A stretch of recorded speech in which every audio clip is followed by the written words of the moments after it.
Quando foi construído, o Titanic era um dos maiores e mais luxuosos navios de passageiros, com características de alto padrão, como uma grande escadaria, uma piscina e um ginásio. Ele era considerado inafundável por causa de seus avançados dispositivos de segurança. No entanto, seu trágico naufrágio em sua viagem inaugural em 1912 provou que esse não era o caso.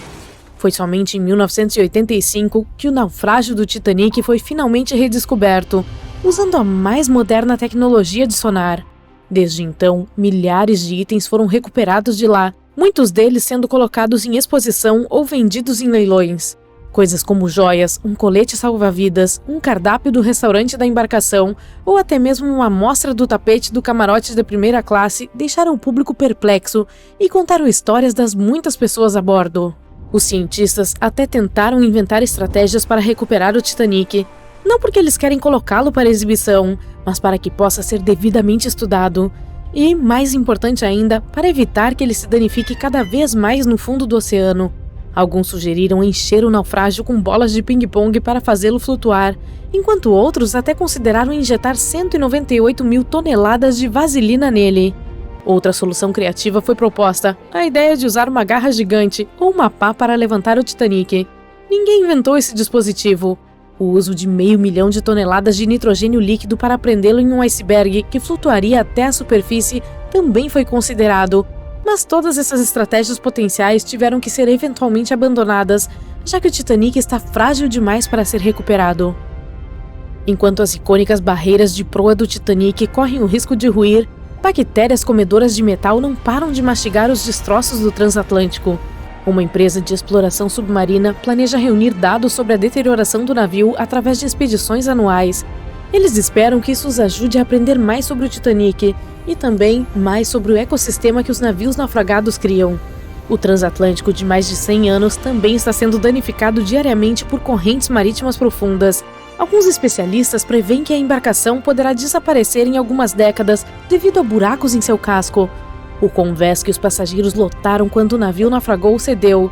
O ginásio próximo à grande escadaria também caiu. E uma expedição de 2019 descobriu que a banheira do capitão, que se tornou visível após a queda da parede externa da cabine do capitão, não está mais lá. Essas expedições anuais também reúnem dados sobre as criaturas que vivem no local, incluindo caranguejos e corais. Surpreendentemente, muitas espécies só foram vistas nos restos do Titanic, por isso os cientistas estão curiosos para saber mais sobre elas. A mais famosa de todas essas criaturas é a Alomonas titanicae. É uma bactéria que foi descoberta nos destroços do Titanic. O que é interessante sobre essa criatura é que ela é capaz de prosperar em ambientes extremamente salgados.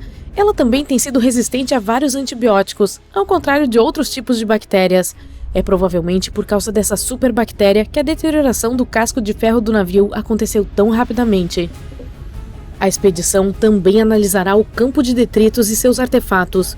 No local, ainda há vestígios de pequenos objetos pessoais, como roupas e bagagens. Uma das histórias mais interessantes sobre os artefatos do Titanic é a dos sapatos dos passageiros.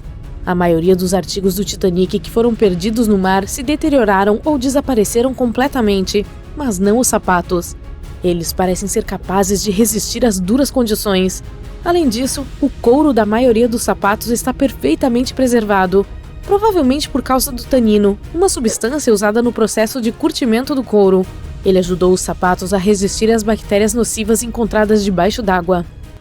Toda essa exploração pode ter deixado você entusiasmado. Se esse é o caso, tenho boas notícias a compartilhar. Você pode até mesmo ser capaz de participar das expedições. Para explorar pessoalmente o Titanic, é preciso planejar com antecedência e se candidatar para ser um especialista de missão com a OceanGate, a empresa responsável pela viagem. No entanto, vem com um preço salgado de $250 mil. Apesar do custo, essa experiência única na vida está em alta demanda devido aos poucos lugares disponíveis. Se você puder pagar pela exploração, terá a chance de colaborar com especialistas renomados em biologia marinha, oceanografia, Titanic, DNA e o oceano profundo. Acomodações e refeições no navio de apoio ao mergulho também estão inclusas, assim como treinamento e orientação de especialistas antes e durante a missão. Por fim, você não precisa sequer levar seu próprio equipamento, pois isso também está incluído. Claro, os navios evoluíram e se modernizaram ao longo dos anos, e hoje em dia temos uma tecnologia muito melhor do que a disponível no Titanic. Mas esse navio continua sendo uma peça surpreendente da história por causa de suas muitas características incomuns, como o fato de que o apito do Titanic era suficientemente alto para ser ouvido a mais de 18 quilômetros de distância, ou o fato de que seu casco foi pintado com uma mistura especial de chumbo vermelho e óleo de linhaça, que se acreditava ser eficaz na prevenção do crescimento de algas e outros organismos marinhos. No entanto, apesar da crença popular, a icônica quarta chaminé do navio não era funcional e era usada apenas para ventilação e estética. Provavelmente uma de suas maiores falhas era o número de botes salva-vidas. Apesar de seu tamanho e luxo, o Titanic tinha apenas 20 botes salva-vidas a bordo, que não eram suficientes para salvar todos os seus passageiros e tripulação uma vez atingido o iceberg. O Titanic pode ser o naufrágio mais famoso, mas não é o único. A frota do Kublai Khan conta uma história semelhante. Essa foi uma grande força naval comissionada pelo governante mongol Kublai Khan no século XIII. A frota tinha a intenção de viajar ao Japão e estabelecer os mongóis como governantes poderosos na região. Entretanto, em 1281, a frota foi supostamente pega pelo mau tempo e seriamente danificada, com muitos navios sendo destruídos.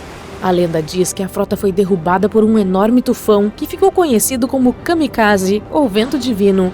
A verdade sobre seu desaparecimento permanece um mistério até os dias de hoje. No entanto, seus destroços, ou partes dele, parecem ter sido descobertos nos anos 80 por arqueólogos asiáticos. Eles escavaram o local e estudaram os restos dos navios em um local próximo à Baía de Imari. O naufrágio é até hoje considerado como uma importante descoberta arqueológica. Isso porque nos informou o quanto os mongóis estavam bem preparados na época em termos de embarcações. Outra história trágica é a do RMS Empress of Ireland. Esse era um navio britânico de passageiros que operou até maio de 1914, quando navegava da cidade de Quebec para Liverpool e encontrou o navio norueguês SS Storstad, no nevoeiro da costa de Rimouski, Quebec. A colisão causou um grande buraco no lado do Empress of Ireland e começou a entrar água no navio, fazendo-o afundar rapidamente. A tripulação e os passageiros foram pegos desprevenidos e muitos não conseguiram evacuar a tempo.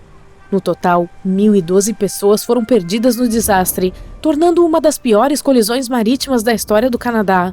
Os esforços de salvamento foram prejudicados pela má visibilidade e pelo fato de muitos dos botes salva-vidas terem sido danificados ou inutilizados. Apenas 465 pessoas sobreviveram ao naufrágio, e muitas delas foram resgatadas pelo Storstad, que havia permanecido na área apesar de seus danos. O naufrágio do Empress of Ireland foi uma tragédia nacional no Canadá e levou a mudanças nos regulamentos de segurança marítima e ao estabelecimento de uma guarda costeira. O navio ainda se encontra no fundo do rio St. Lawrence, onde se tornou um local de mergulho popular para os entusiastas.